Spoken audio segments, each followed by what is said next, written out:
Hi, folks. It's Rena Jadov here with the Healthier Podcast. And today we are talking all about IBS, Crohn's, colitis, and gut health. And with me is the most amazing, inspiring Dr. Payal Bhandari. Dr. Payal, welcome. Thank you for having me, Rena. So tell everyone who doesn't know how amazing you are a little bit about your background and where your focus is these days. Well, I'm a board-certified family doctor who over 8 years ago decided to shift into integrative functional medicine with a focus on gut function, the autoimmune disorders, and cancer. And the reason is because it is really looking at the level of an epidemic we have on these health issues. And I started to see around me that these chronic diseases are now just being treated as chronic diseases, and we're not reversing them.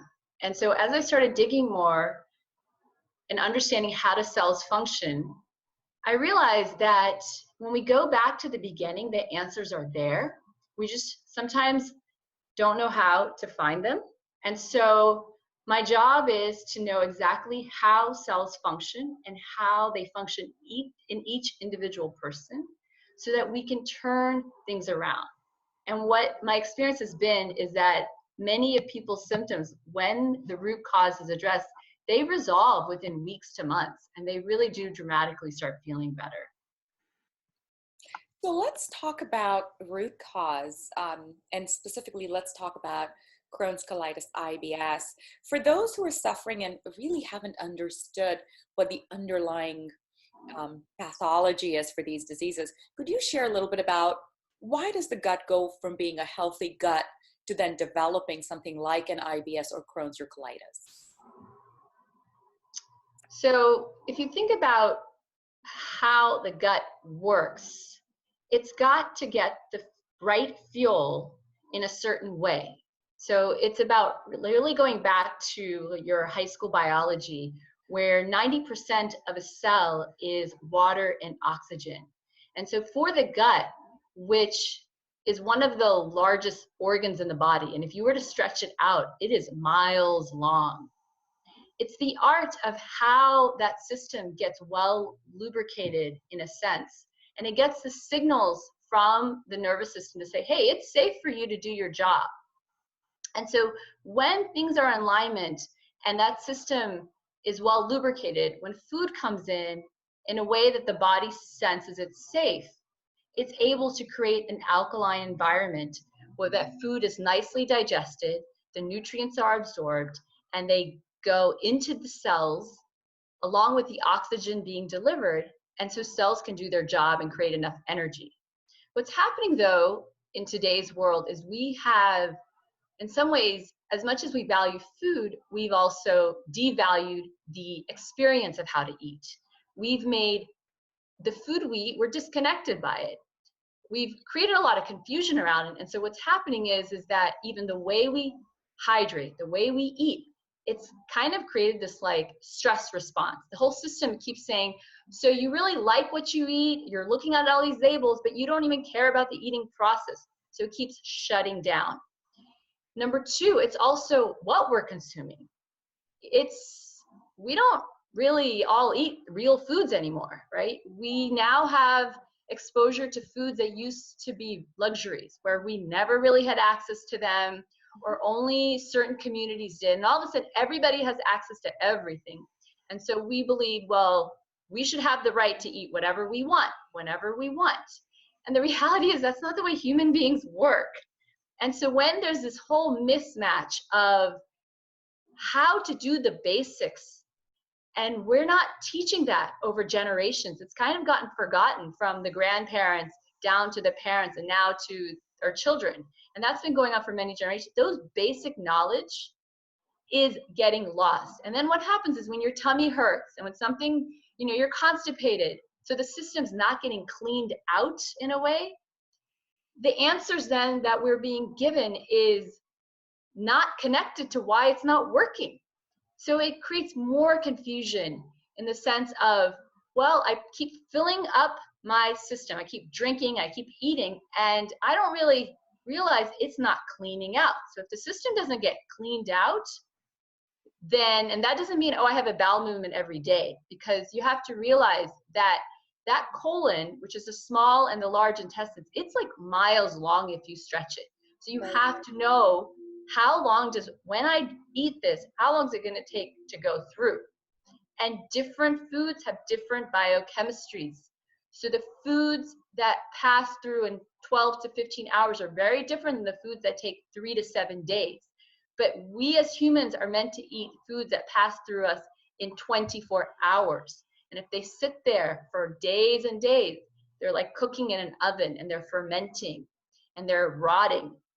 And that's when you talk about the microbiome, that the bad bugs get overfed and the good bugs don't. And those bugs are there to take care of us. They are actually what activates vitamins and enzymes, and they let the body work. So when we have now had this belief system in the last, more than a century, that like bugs are bad, no, we can't live without bugs, right? Because you have to remember, that was derived from penicillin, who is considered the miracle drug of the 20th century. Well, penicillin is derived from mold. It's from moss. So when you start saying, well, we should kill all the bugs, no, that doesn't make sense. And what's happening is that things are not clearing out of the system when they should clear out the system. Number two, the system often can feel more panicked and you don't even realize it. So then the system breaks down. And when it breaks down, what happens is that those cells are not getting nourished. They're not getting loved. So basically, when the cells, especially of the gut lining, that wall of the gut is only one cell thick. When it breaks down, it was supposed to contain all the gunk so you could poop it out. And if you didn't poop it out, you're supposed to pee it out. But when that system keeps breaking down, then the stuff on the inside of the gut starts leaking out into the bloodstreams. And what's going to happen? It's going to start going everywhere. And the body starts panicking. And it says, oh my God, there's all these toxins and there's all these antibodies. What are they doing out here? So then it starts attacking. And so you know it in a second. That's our gut instincts. When you start feeling, oh, I feel a little anxious.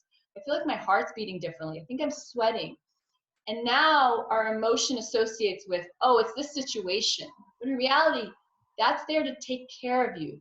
But over time, when you ignore your instincts and you push it aside and you say, I'll deal with it later, the dealing with it later never happens.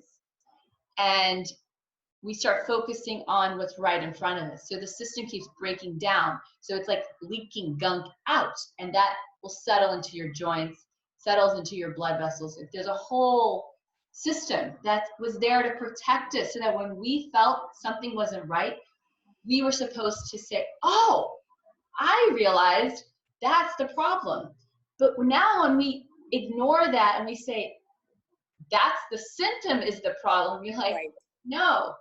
So it's kind of like this vicious cycle. And so when somebody says, my tummy has been really hurting for a long time, and now it's really bothering my lifestyle, now they've showed up and they started saying something about it, and people say, oh, well, this is just IBS, or this is like constipation. And then they treat it, never associated with why it happened or what could you do. Then the system gets more complicated, and the longer it goes on, then we call it inflammatory bowel disease. And then after a while, we call it, colon cancer and stomach cancer. Or if it's not presenting that way, we give it a different name. Like we say, oh, this is rheumatoid arthritis, or it's Hashimoto's, or we say MS. We come up with all these thousands of diagnoses, but we're not going back to the beginning of, I was feeling something funny, and every time I felt it, I misinterpreted, but the world was teaching me this. So we've got to get back really basic and figure out how to make you feel safe. How does the body trust you? And how do we get things in the way you want them to and make it work? And it's all going back to the roots. It's going back to the basics. And there isn't a magic pill. I had severe gut issues, as my history includes colon cancer at 35. And it includes a gut-driven complete meltdown 2.5 years ago, which is how I'm even doing healcircle.org. because no one should be that sick, and the answers are out there, and we can reverse these. So Dr. Payal, I want to ask you this because there's so much misinformation. Can Crohn's and colitis and IBD be reversed? Not managed, not symptom managed, but actually reversed. Have you seen this? Yes, and it's always reversed. I mean, you can, it's like telling somebody at the age of 90, oh, well, whatever you have, that's it. And you're saying, no, at any point in time, you can reverse anything. It starts with, we're going to change that thought. And if we change that thought, we're going to change that action. So we're going to connect with you as a person, not as a disease. Yes. And if we connect with you, not through fear, but through compassion, that's where the game changes. Yes. Yes.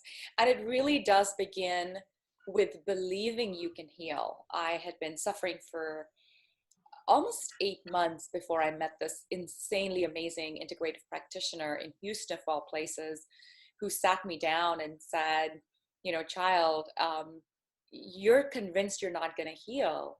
And there's nothing I can do if you are convinced you are not going to heal. I really need you to believe me when I say I've seen people sicker than you and they've 100% been healed. And I said, I don't believe you because I've been let down by like 18 other doctors at this point. So my trust in the fact that I'll get better is, pretty close to zero. And she said, okay, we're going to start really small. What if I got rid of your hives? Because I had 28 symptoms. And I said, get rid of my hives? Really? You can do that? She says, well, we'll start slow.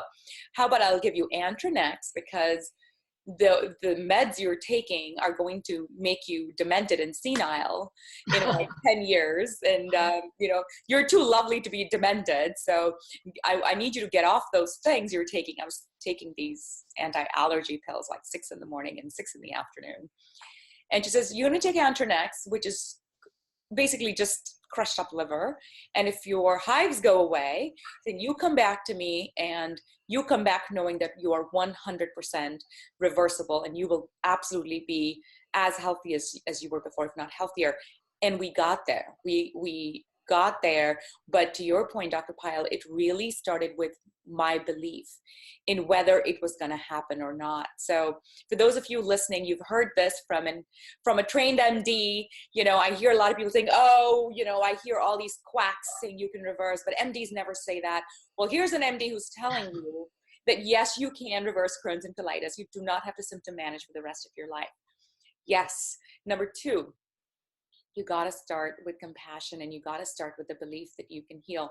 Now, beyond that, Dr. Payal, what can you share in terms of, when you're sick, it is so hard to know where to even start. I remember feeling overwhelmed, not knowing who to trust, not knowing who to believe, not knowing where to start.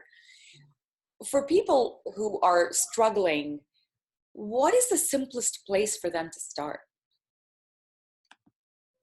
They have to just realize they're alive that day. And they have to, not they have to, but to find a place of gratitude. I mean, if you wake up that morning, that is a celebration that you're alive, and you can't take that for granted. And when you wake up and you actually recognize that you're breathing, you've taken the first step. And then if you go to the bathroom and you mindfully just drink a cup of hot water, connect with the experience. Because when you are fully immersed in it, you're showing up. You're just starting to turn off that constant panic signal. Because if you're constantly saying, I don't want this, I don't want to feel my stomach hurt, I don't want this, I don't want that, well, that's exactly what's going to happen. So it is just show up in that moment, just be fully there, because what's going to happen, you're going to start turning on your real intelligence. That intelligence is not all in the brain. The real intelligence is this heart intelligence, which is, this is actually well studied, that the heart is also an endocrine organ, and exactly where the heart is aligned near the stomach, there is specifically an intense number of nerve fibers there. Those fibers, they send a signal to your brain. And your brain, when you think you're using all your brain, you're only using maybe 3% of the prefrontal cortex. The rest of it is all automatic. So if it gets a slight signal of panic, then it just sends this signal of like, okay, I'm going to change the way you're breathing. I'm going to change the way you're thinking. I'm going to change everything. So you're going to go into shutdown. So then you say, okay, I'm going to eat these right foods. But if you're not showing up when you actually cut the food up, or you prepared it, or when you're going to eat it, it doesn't matter what you do. You aren't going to, it's all stuck there in your chest. So the one thing I would say is, whatever it is, just be fully immersed in it. The reason is I need your whole body to be able to actually sense that it can trust you, not be in your brain saying, okay, I've done all these steps. Did I do them right? Just that itself, because there's a difference between why, when they do all these studies and they say, oh, so-and-so has this diet where they eat very healthy, and they may say, I only eat vegetables and I don't eat any meat and animal protein, and they have IBS. And then you got this other person who eats like McDonald's every single day and doesn't even eat one piece of vegetable. The difference though is that McDonald's guy is the happiest person in the world. Yes. And he just shows up every moment. That is huge. So that's not why it's black and white. And you say, well, I followed this scripted way of doing every single thing. And so smokes like a chimney and always eats at McDonald's and he doesn't have any issues. Yes, there's a difference. Did you look at both of you? That guy probably thinks that every day is the best day of his life. So that is still the one thing that, you know, we have the gift that we can give, that one thing to ourselves that nobody else can take away, is our attitude. So when we decide that, that's when people like me and so many others can drive. You know, we are the guides to help each person be their also guides. Absolutely. I ended up writing an ebook called the 7-Step Health Pyramid, which was my insight into how I got my health back. And guess what the base of the pyramid is? Calm. And what I say is that if you don't get to calm, it doesn't matter how much kale you're having or what detox pills you're taking. It doesn't matter. Your body is in a stressed out fighting mode. It is not in a healing mode. And so I always say this: if you've decided that you want to get healthy, because that's the first decision, have you decided you're getting your health back? Once you've decided, then the first step really is you've got to get to calm. And there's so many different ways of doing it. You've given a very simple way, which is just be grateful that you're alive and just show up, you know, sit and enjoy your meal. That's why we used to pray before we ate. And this was across all religions. You would sit down, you would give a little prayer of gratitude, thank you for this food. And it was because you were creating the right environment in your body to receive the nourishment that was about to come. What do we do now? We are stuffing our faces while driving through traffic and yelling at our kid or our spouse for something that hasn't happened. It's literally the opposite. How can the body nourish? Because the body is very busy trying to deal with the stress that you've created in it. So that sounds wonderful. Let's talk about a little bit arthritis. You mentioned at the very beginning that arthritis, autoimmune, those are the other things you focused on. So what is the connection between gut and arthritis? And is arthritis reversible? And what, beyond the getting to calm, what are the other things that you've seen that actually deliver results? Well, think about, how do all these things happen, right? So how do people say there's a connection between the gut and heart disease, arthritis? It's relatively pretty simple. I mean, it's like the way that things enter into your body is you enter it through your mouth, which is drinking and breathing and eating, through your nose somewhat, and I mean that's it. And so you say, well, there's these like avenues for things to come in, but there are like 4 channels for it to come out. And the biggest one is pooping it, there's urine, there's sweating it, and there's exhaling. And so the biggest one is your mouth. So when the stuff going in basically is breaking the system down, what's going to happen? It's going to leak out. And when it leaks out, where's it going to go? Because you weren't getting it out by your stools or your urine or exhaling it, or really sweating it out. I mean, those exhaling and sweating are lesser of excretion than the other 2. And so when the system is breaking down, so the gut is breaking down, that gunk is going to go and it's going to deposit into your joints, for example. It's going to start eating away those joints. And so when we say inflammatory joints, you know, so you take a leave and you transiently feel better, and NSAID, and people say, oh, it's just because you wore it out. I don't think so. Because why is it that if you go to some other parts of the world, like in Okinawa, Japan, the average age there is 90s. Those people are very active. They've been active their entire lives. They walk tons and tons of miles every day, where most people in their lives, they just move. So yes, movement is really important. We weren't meant to have legs so we could sit on a chair all day. We were meant to move. We were meant to keep it pretty simple. So it's a mix of, if you break the system down, which is really the gut is just not getting the gunk out, and so it basically gets all these holes, which leaks things out, it's going to go into the joints when you're not really moving.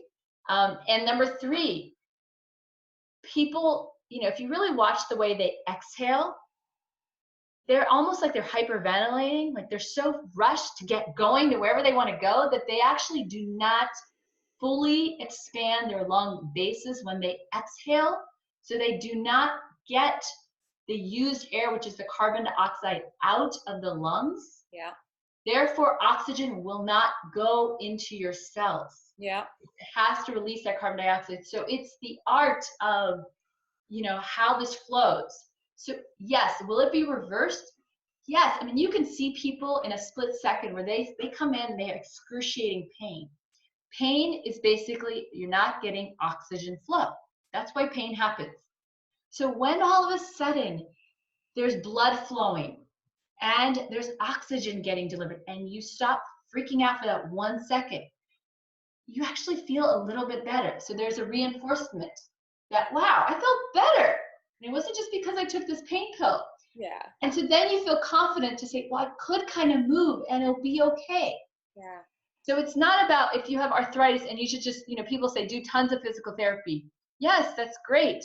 But if you're in excruciating pain, honestly, there's no way that that's going to be effective. So we've got to know that, yes, we're going to adjust it to that specific person. But in any point that where a person is, anything is reversible. Anything can get better.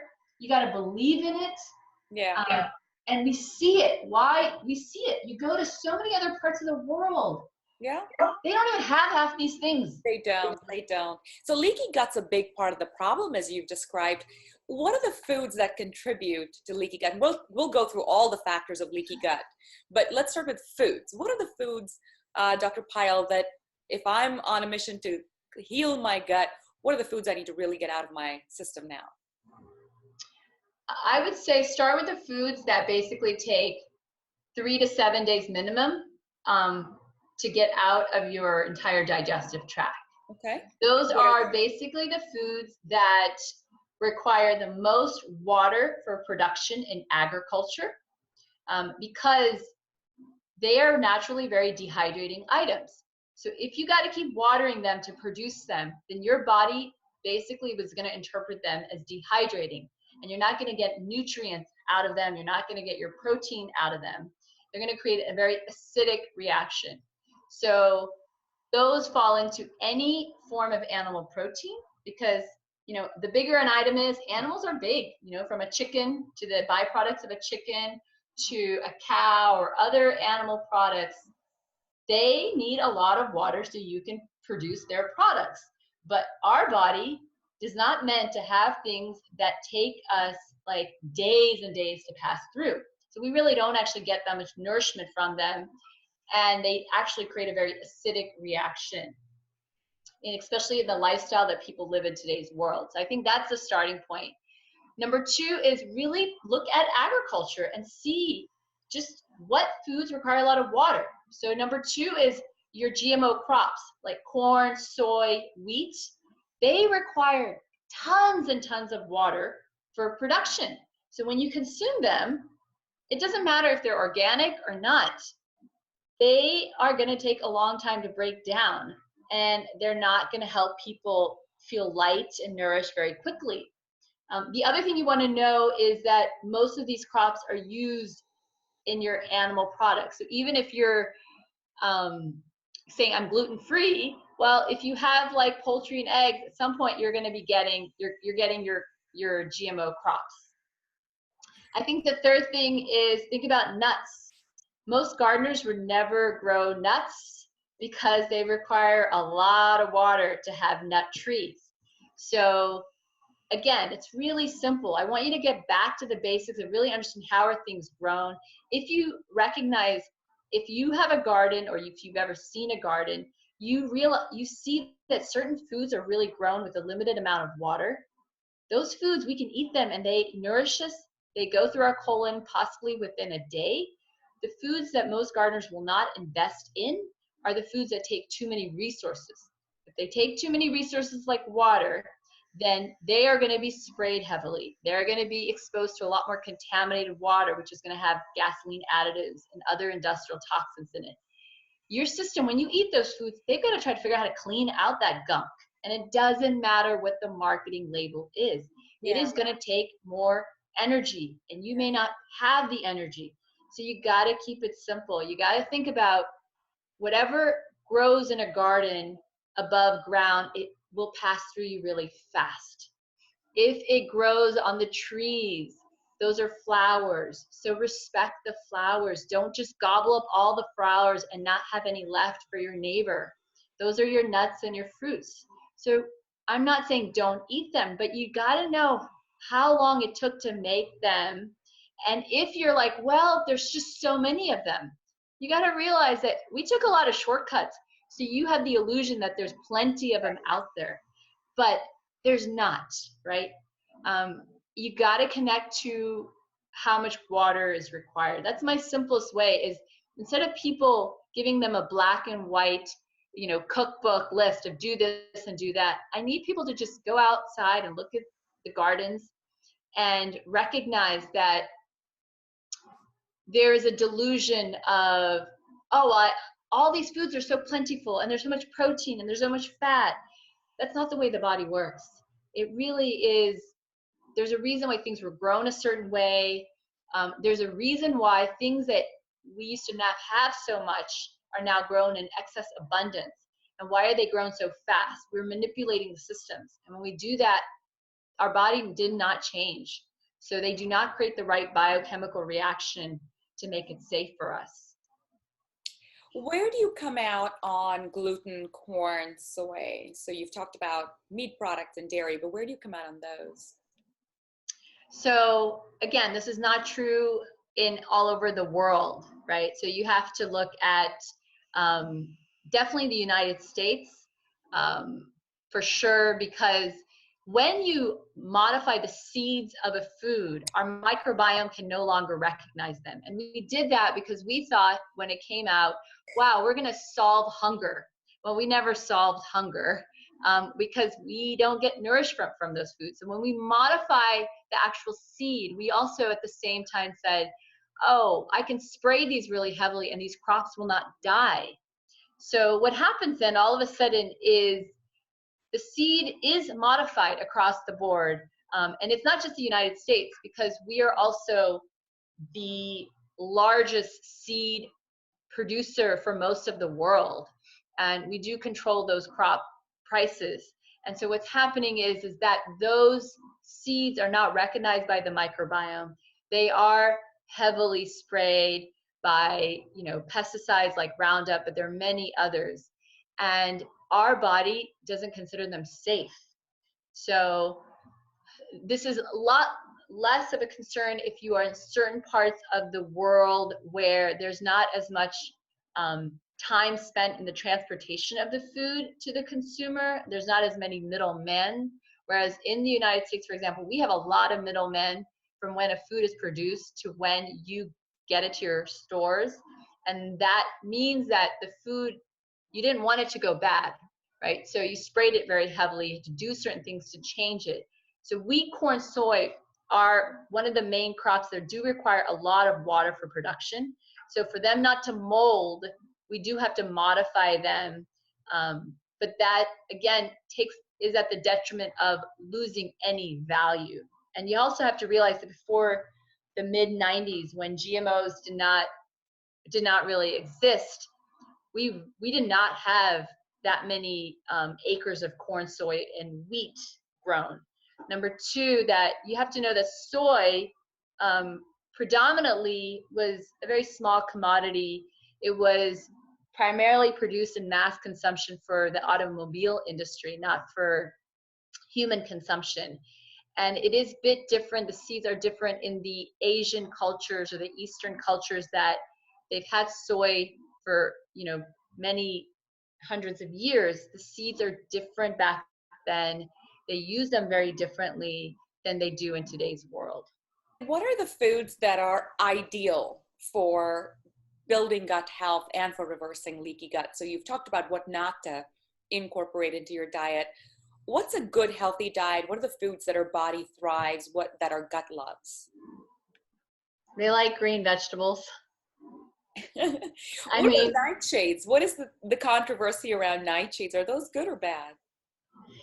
So again, if you think about it, I didn't know what that word meant 15 years ago. We didn't learn that in medical school and residency and afterwards. So it's like, what does that mean? Yeah. And nightshades, again, many people put lots of foods in nightshades. I again say have whatever's grown above ground. So when you create a garden, the grass grows really fast. Any of that stuff works. Again, there's an art of how to eat it. So I do suggest dress it with some sort of an oil so you can actually use the fat to absorb the nutrients.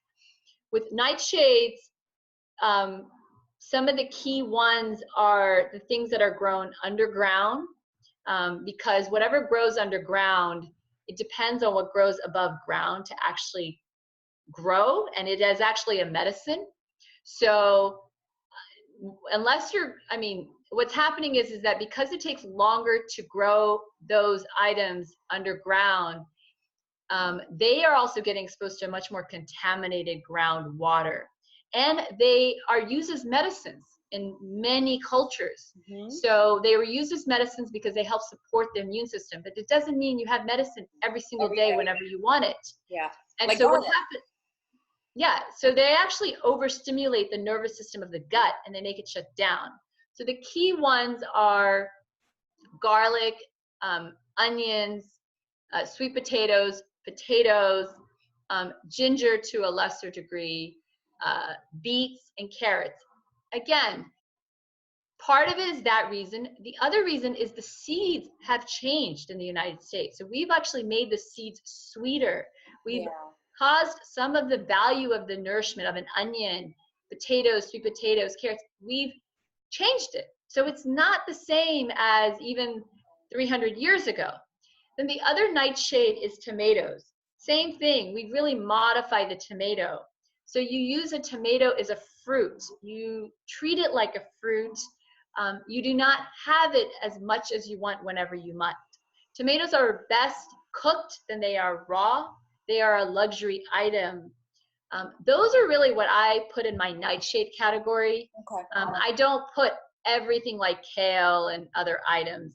I think also, again, all the greens are not the same. So some people, honestly, they do much better when they have a very fragile gut to have their greens sauteed than raw, because, you know, it takes more energy to, you got to chew a lot more raw food. But if your system is weak, you don't even produce enough digestive enzymes to actually tolerate a bunch of raw, like salad.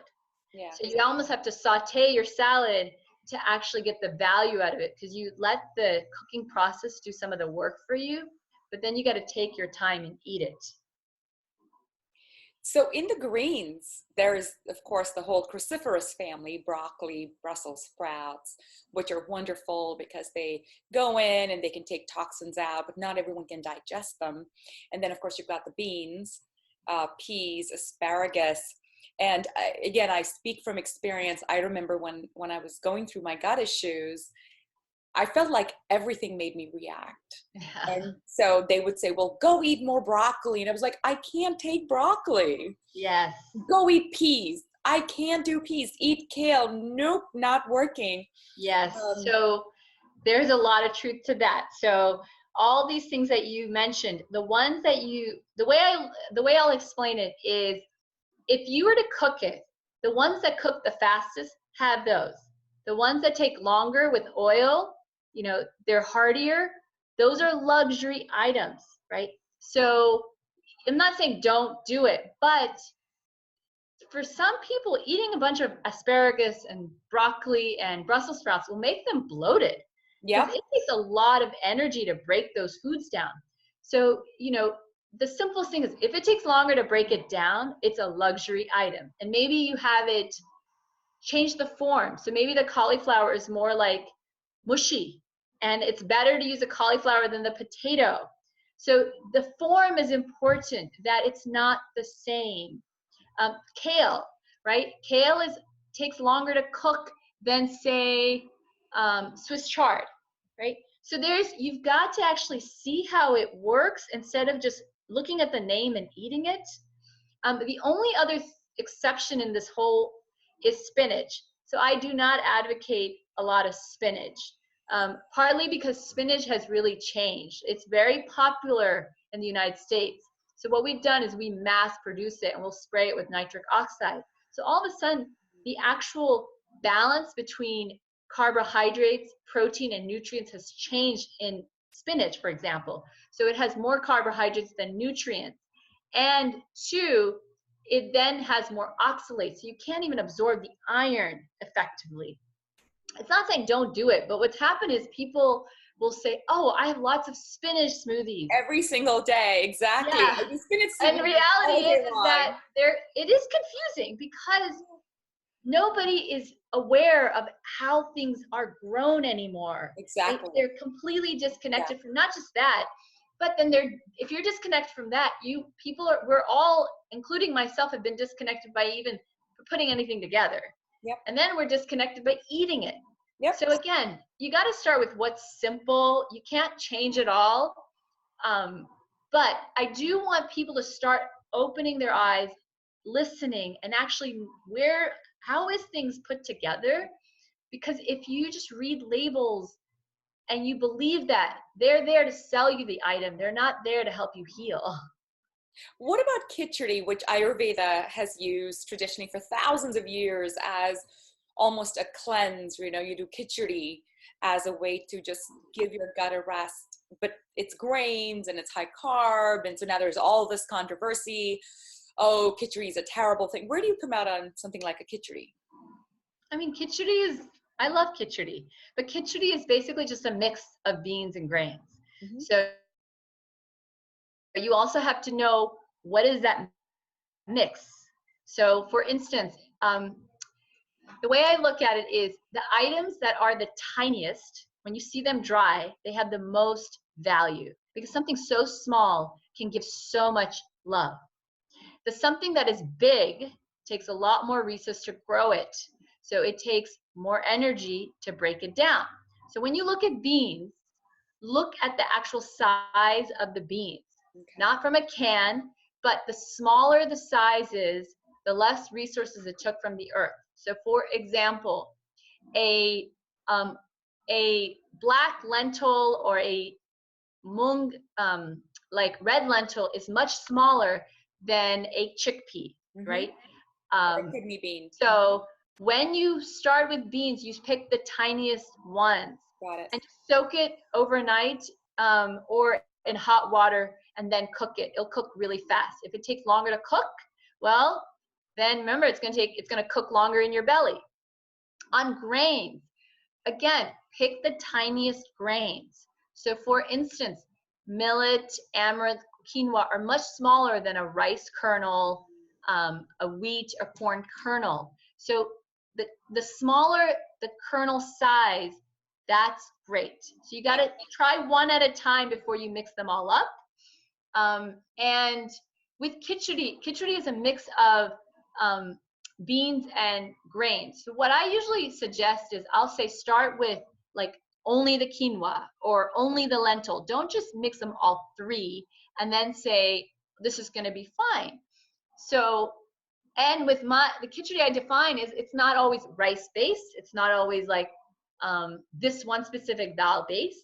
You've got to start small, because it's kind of like babies, right? Yeah. Babies have so much knowledge, and they teach us so much.